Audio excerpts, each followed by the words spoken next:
And in 1992 is when I found my voice, and I realized I was a writer who performed his own material, and I had things to say. There was a long piece in there called "The Planet is Fine, the People are Fucked."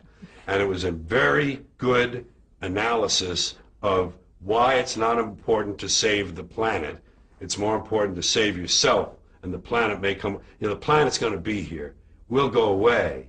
We'll go away because we'll fix that up. We'll arrange that. We'll self-immolate. We'll be gone. Dinosaurs had their chance. There was an age of reptiles. Now it's the age of primates. And who knows? Maybe it'll be the insects next. It's not up to us. It's not divinely ordained. We're here on chance, and we're going to go away. And the planet will heal. The planet will heal because that's what it does. It heals itself. It's a self-healing organism. It changes and grows. It'll incorporate all of our dead cities into itself, and it will become something else, but it will still be going around the sun for at least a few more billion years or whatever. So this whole thing, we have to save the planet by not putting diapers in the landfill. That's too short-sighted. It doesn't do anything. You have to change yourself, and we'll never do that because the dollars now, everybody wants $1 and a toy. Everybody's got a cell phone that'll make pancakes and rub their balls, so nobody wants to rock the boat. Nobody wants to change. Don't change anything. And we're in a nice downward glide. I call it circling the drain. That's what I'm going to call my next book, Circling the Drain. And the circles get smaller and smaller and faster if you watch a drain. If you watch a sink empty, and we'll be gone. And that's fine. I welcome it. I wish I could live 1,000 years to watch it happen from a distance, so I could see it all. Does it depress you? No, it lifts me up. It lifts me up because I gave up on this stuff. I gave up on my species, and I gave up on my fellow Americans. I gave up on my countrymen. Because I think we squandered great gifts. I think humans were given great, great gifts. Walking upright, binocular vision, opposable thumb, large brain, making tools. Make tools, large brain, make better tools. Talk, have to link language. You take this, put in here. We learned language, the brain got bigger, language. We grew. We had great gifts, and we gave it all up for both money and God. God and mammon, both. We gave it up to the high priests. It's your job. It's God's will. That's what they say. People say it's God's will. That means God can do anything he wants, so why pray? They say, you pray for something. Okay, he didn't answer my prayers. Well, it's God's will. Well, if it's God's will, why did I even pray in the first place? He's going to do what he wants anyway. We gave it all up to superstition, primitive shit. With invisible man in the sky looking down, keeping track of what we do, make sure we don't do the wrong thing. If we do, he puts us in hell and we burn forever. That kind of shit is very limiting. It's very limiting for this brain we have. So we keep ourselves limited, and then we want a toy and a gizmo and gold, and we want shiny things, and we want something to plug in that'll make big things for us. And all that shit is nothing. It's nothing. We gave it all up. And Americans, who also had great gifts, when you take the theory of democratic rule, self-government, okay, they started off wrong. They owned slaves. They didn't let women vote. They didn't let people who didn't own land vote. Fine. They got off on the wrong foot. But the ideas were good. But we fucking blew that. We polluted it. We polluted it with this stuff, things, material goods, games, gizmos, toys, gadgets, having possessions. He's got a bigger truck. He says, see his truck? It's bigger than mine. I'm getting a new truck.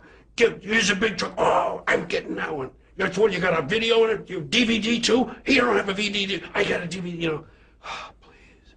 Whatever happened? And all of that is what happened, And that's why I'm divorced from it now.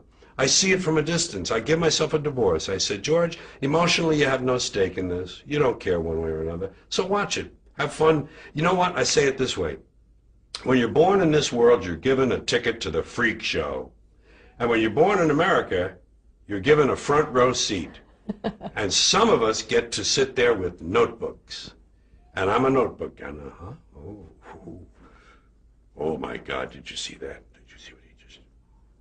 And I watch the freak show, and I keep my notes, and I make up stuff about it, and I talk about the freaks. And the freaks are all humans, and they're like me, and they're all the same. We're all the same. I'm not better. I'm not different. I'm just apart now. I'm separate. I'm over here because I put myself out of the mix. I don't have a stake in the outcome. I'm not a cheerleader for a given outcome now. Oh, they say if you scratch a cynic, you'll find a disappointed idealist. And I would admit that somewhere underneath all of this, there's a little flicker of a flame of idealism that would love to see it all whoosh, change. But it can't happen that way. And incremental change, it just seems like the pile of shit is too deep. It seems like there's too much to do. To do it all, to do everything you would need to clean this act up of a human, too much. And there are forces that don't want that. You have big companies, big pharmaceuticals, big oil, big petrochemical, big insurance, big real estate, big agribusiness. All these people feeding each other. They don't give a shit about borders anymore. It's all international. It's multinational. There are no borders. This is obsolete. Someday, if we all lasted long enough, someday there'd be no borders. There'd be one language and one currency. That would happen. But we still, you know what Robert Anton Wilson said? Every border in Europe is an arbitrary line where two groups of bandits grew tired of fighting and decided to rest for a while. That's all we are about. We're going over there. What do they got? They got bigger stones on the other. Don't you see the guys who live down? How about the people on the cliff? They got trees. Let's go. Let's get to beat the shit out of them. They got women there. We always want what we don't have. And I'm happy with what comes my way and getting to write these things I write. Did you ever think about going into politics? No, never, because the compromise begins immediately. That system is so broken. First of all, the money raising. You have to raise a lot of money. You have to make a lot of compromises with yourself just to go to the meetings with those people, just to sit down and talk to them. You have to abase yourself in front of them. I need $50,000 if you could write me a check for 50. We can. And then you make these little tacit promises or direct promises, and the minute you're elected, you have to start that process over again. And along the way, it's all broken. The electoral college is broken. The primary system is broken. It's all ridiculous. There's gerrymandering, all the redistricting. Whoever's in power gets to redistrict to keep it. It's just broken right down the line. And as soon as they're elected, like I say, they have to start. Be careful what we do. What did the polls say? Okay, polls say that. Right? Well, we've got re-election coming 3 years and a half. No. So if you've made your own peace with it and you're a step removed, yeah. So you're not going out on stage for any kind of self-preservation, no, or to keep your own sanity. What do you think other people coming to see you are there for? Well, that varies, and I hear a lot of wonderful things from people that knock me for a loop. People who tell me, that I see them at book signings. So I get to talk to them at book signings when they really give you, they have a minute with you and they can tell you something. And I've had, these stories that are very humbling because without the gift of humility, they could do other things to you. But they tell me that, something I said changed their lives. I mean, people use the phrase, and I'm sure this is true of other writers, comedians, actors, trumpet players. I'm sure everyone who gets out in front of people has an impact that they can't really tell. But people say, you changed my life, you changed my relationship with my father. We were at odds, we hated, we didn't talk for 3 years, then we watched one of your shows together. He was a fan, I didn't know that, now we're buddies and tight with it. I have these kind of stories of variations, every variation on that you can imagine. People in their late teens and early 20s who say, you really changed my thinking about things. It scares you a little bit, but they're on their own. And you hear these things, and people sometimes say to you, well, do you try to make people think? And I say, no. That would be the kiss of death. What I want to do is to let them know I'm thinking. When you drop out of 9th grade, you have a lifelong need to prove you're smart. And the fact that I've made such an impression in so many different places in this culture is, as I said earlier, my diploma. But you still have this need to show that, in my case, I call it show that I'm thinking. It's really, you know what this job is called? It's called Ain't I Cute, Ain't I Clever?